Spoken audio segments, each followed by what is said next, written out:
What's up, guys? I know this is kind of like a impromptu video vlog, random stuff about life.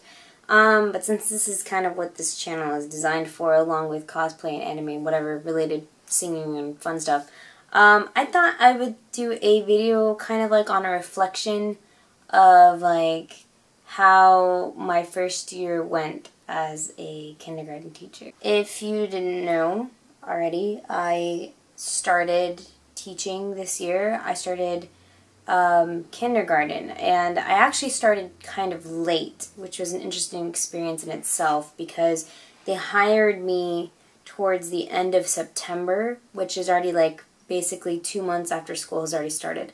So it was a pretty rough transition, to be completely honest with you. Like, I had one day to set up my room, and then I had one day to observe like how a normal day went for them at that campus, and then bam, they gave me my kids, and it was very nerve-wracking. And it's so funny because I know some people in the education world are like, you know, very like, you know, it's the greatest experience to be a teacher. You touch the lives of children every day, like, you know, and it's not to down those people because, like, you know, you honestly do, but I mean, speaking straight up, like, there are days where you seriously just want to pull out your hair. And I'm not saying any of this negativity stuff or bad stuff, you know, because I hate, you know, I didn't like teaching or whatever, it was hard or whatever. I'm just, like, being straight up honest, and I am grateful, though. I am so freakishly grateful to have a job in teaching, though. Even though I have had days where I have gone home and just, like, wanted to punch something. Like, I've never cried, and I should, like, you know, at least get a pat on the back for that. Like, I did not cry a single tear this whole year. And sometimes, like, first-year teachers, they kind of, like, just emotionally break down. And, like, luckily I didn't do that. But I think it's because I had, like, experience working with children beforehand, so, but whatevs. But anyway, yeah, I mean, it's just really stressful. And I think it really depends on what school you're teaching at. Like, ours was considered a low socioeconomic environment school, so meaning that the neighborhoods around are not that well off. You've got kids that are getting, like, free breakfast and free lunch, like, every day. And we have, like, different programs that send them out to get, like, new stuff because they don't have anything. And that in and of itself is kind of tricky because you get so frustrated sometimes with some of these kids and even the parents as well. But then you just, like, there's nothing you can really do about it. I mean, you really have to do whatever you can as a teacher, you know, to help improve their lives. But as soon as they get on that bus and they go home, I mean, it's out of your hands. So, I mean, I definitely had some eye-opener experiences, you know, teaching at a low socioeconomic school. And everybody else has told me that it was actually a, you know, stroke of fate or whatever, good luck or fate or whatever it is, that I got chosen to work at that school because it is rather a really tough school. Our scores are pretty low and stuff, so we're kind of struggling. We're at a kind of a tough point right now. But, I mean, it's better to start at, I don't want to make it seem like really bad, like, it's better to start like at the bottom, you know, and see what the worst can look like, and then kind of just like anything else is going to seem easy. And that's what everyone has been saying too, like, if you can teach at this school, you can teach anywhere, which is good because it really, you know, I guess toughened me up or whatever, teaching at this school. If I would have taught like at a well-off district or a well-off school, you know, I probably would have still had the same stress, you know, doing the workload and whatnot that teachers get. But man, like, something about working at like a low socioeconomic school where you see these kids come in like wearing the same clothes like for 3 days in a row, or they come in just smelling just like they haven't taken a bath like in a few days, you know, and it's really shocking, and it's really tough because they'll tell you everything, and they're so young. You just really sit and think, and you wonder, like, what is it like at home? What do they do when they get home? Because, I mean, they're set at school, you know? I mean, they have clean bathrooms, they have a nurse that can take care of them if something happens to them, you know? They get provided meals, and, you know, it's a safe environment. And at home, you don't know what they're going home to. I've actually had students tell me, just blatantly tell me that, you know, that either some type of parent or relative close to them is in jail. Like, they'll just straight up tell me, and these are like 5 and 6 year olds talking to me about this stuff. And then they will go into detail and tell you how and why they're in jail. And I mean, it's really sad. I mean, a lot of it is. So, I mean, there's just times where I just got so frustrated that some of the students were just not, it wasn't sinking into them. But then, like, I had to take like 10 steps back and think, okay, is there anybody really at home that is helping them? You know, because we take care of them during a good portion of their day, but they really got to finish it up at home with mom and dad doing homework with them or looking at what they've been doing in school, and they don't have that support at home. It's, I don't want to say it's almost like our job is meaningless, but it's just like, it makes our job harder because it's not like reinforced at home that, you know, school is such a good place, you know, or, you know, you should try to do better. You know, it's, none of that's really there. And I honestly, you know, I can't say it's every student is like that and every student has that situation, because there's some of them that, oh my God, like, you have to just, you know, give total props to some of these parents, because they are pulling like 2 jobs, and mom and dad are working, and they still find time to do homework with their kids, or they still find time to come in and help, you know, do whatever, you know, is done.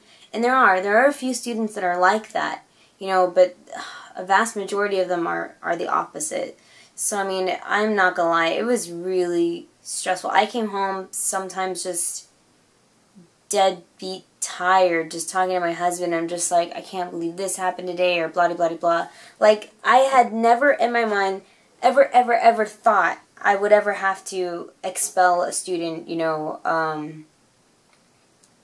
or send them, you know, to the office for profanity or for, you know, physical actions towards another student at 5 years old. But, I mean, it happened. But I'm glad it did, though, because, I mean, I have that experience. I can say, you know, that happened and I know what to do. Versus if I probably stayed off, like, at a really good school and nothing really bad happened. The parents were really good, you know. I just, you know, breezed on by, and all I had to stress out about is, you know, the parents breathing down my neck, and maybe, you know, me just having to make sure everything was at my top game, you know. Not to say that nothing was at my top game at this school, but, like, you know what I mean? Like, you really, like, there's, like, everyone's watching you. Versus here, it's just, like, it's so, nobody's there. And it's, as much as you think, okay, that's cool because nobody's watching me anyway. No, as far as parents go, but no, it's worse, because you want to make sure that they're taking care of their kids and whatnot, and sometimes I never had a working phone number, and that made me really worried, because if something serious were to happen to their student and I did not have a working telephone number, how, you know, what would I do, you know? And it's like, it's really, you know, pros and cons to both sides, you know, if you're working at a really good district versus like a not so well off district area. But I learned a lot, I really did, and I love what I do. I mean, I'm not going to be as sappy as, you know, some people are like, you know, I just love it so much, it's just, I make a difference every day. Like, no, I am just like, you know, very straightforward, and like, you know, if I tried my best, I did what I could, and if they learned something, I am very happy. When I see them do their work and I can see that they can do it independently and they can write and they can read now and that they can, you know, do their math, I feel like my job is complete and it's good, you know. But I thought something interesting that I would like to do is 5 things that they don't tell you about before becoming a teacher. Number 1, you are the secretary, the nurse, the parent, and the teacher when you become a teacher. You take on all those jobs. You like have to do everything. It's not just like, okay, I get to teach my lesson. Like, no. And if you don't get like your, stuff in line, you're gonna fall so behind so quick. And you gotta know which ones are really sick and which ones aren't. That's the nurse part. And then secretary part is, there's just so much paperwork, so much freaking paperwork. It's not even funny. Like, seriously, teachers do need to get paid more. We do so much in a day. It's not even funny. It's just insane. And of course, parent. You are their parent. They call me mom. They call me mom. Most of them do. They, instead of calling me my name, they're like, Miss, they say, Mom, and I'm like, no, I'm not your mom. I have to like correct them. So you're all those different jobs. That's number 1 thing they don't really emphasize to you, what you become. 2, train your bladder. If you cannot hold your pee until your conference period or until you get lunch, you are so screwed. Because nobody's going to come and give you like, oh, can I get a 5-minute break? No, that doesn't happen. I'm sorry. You have to hold it in. And luckily I've gone through severe training through my other jobs to where I only got like 1 break out of the whole day, So, I mean, I've already adjusted myself to it. But man, if you're a person that likes to drink water, drinks coffee or whatever, and it just goes right through you, you better be prepared, like, get your bladder in check, because if not, you're going to be like holding it and, oh my gosh, it's so torturous too, because kids ask to go to the bathroom and you have to they go and whatever, and you can't. So it's just like, Number 3, 30-minute lunch? Yeah, right. You don't get a 30-minute lunch? What are you talking about? You don't get a lunchtime? That doesn't exist. You better get used to drinking Slim Fasts or something else. You better eat something on the go. 30-minute lunches does not exist for teachers. As much as I would love to relish the fact that, oh yeah, you get at least a lunch break. You get a lunch break, right? No. No. No. No. That doesn't happen. Not all the time. Sometimes you've got things to do and you gotta jump it into lunch. I've had multiple times where I've brought my lunch into my classroom to finish up work. So here I'm eating my sandwich or whatever I packed and I'm trying to do other stuff. And then by the time I look up, oh my god, I have to go pick up my kids. It is insane sometimes. You go from 7 to 3 o'clock with maybe 1 bathroom break and you stuffed a sandwich in your face in 5 seconds. Number 4. Documentation. Whether you're in a well-off school or a not-so-well-off school, documentation is the key. For anything and everything that happens, always, always, always write it down. A parent called you, write it down. Someone fell at the playground, you better keep that nurse's pass. If you happen to get a note in from a parent, you better save it, All that stuff. Documentation is so important. You notice that one of your kids maybe is not writing, and they should be writing by now, or you're seeing that they have something wrong with their speech. It doesn't sound like they're saying, certain letter sounds correctly, or whatever. Document it. Documentation is everything. And I had to learn the hard way, because at first I was doing it like, I would write it down in a notebook if something went awry. I never knew that we actually had official forms. But, I'm playing the first year teacher card, and the fact that I only had 1 day to set up and 1 day to observe, that I didn't know that we had all these forms that we could use for documentation. So definitely check if your campus has documentation forms. Like, we actually had an actual official form that you could fill out every time a parent calls, versus you just like writing it in a notebook. There's documentation forms for if you feel that students, may need help in certain areas or whatever. There's forms for everything for documentation, and it's important to make sure you keep everything organized in order. That way, when they ask you questions, about certain students or about situations that may have happened, you just pull up that paper or that documentation that you took, and bam, you're clear. You're good. you know, it's crazy, you know, they say that, you know, they were talking about, like, you know, make sure you write it down or whatever, you know, keep it, you know, put it somewhere that you know that happened or whatever. But really, honestly, it's so important. Like, and that's what, wherever you are, you need to be able to document whatever happens. Number 5. You do not have any quote-unquote vacation days, per se. You can't, like, request a day off to say, oh, I'm going out of town for the weekend. Can I get Friday off and call in a sub? No, that doesn't exist. Because they give us so many days off for vacation, for Christmas and Thanksgiving and, you know, Memorial Day and President's Day sometimes, you don't get those extra days off. You, not the extra days off, but you don't get those days, you know, that are, if you want to leave for the weekend or whatever, you don't get those days. The only thing you accumulate really is sick days, which is the somewhat tricky, crafty way teachers do it. They'll call in a sick day and they'll do a sub, and then that way you can have your day off. But honestly, really, like, after teaching, it just doesn't seem worth it to do any of that because it's so much more trouble than it's worth. You have to get the substitute to come. You have to get the lesson plans in order. You got to pray to God your kids are going to be okay. You know, it's just so much added stress that, like, we get so many vacation days as it is. You get the whole summer off, you know, practically. You know, you really shouldn't have to ask for extra days.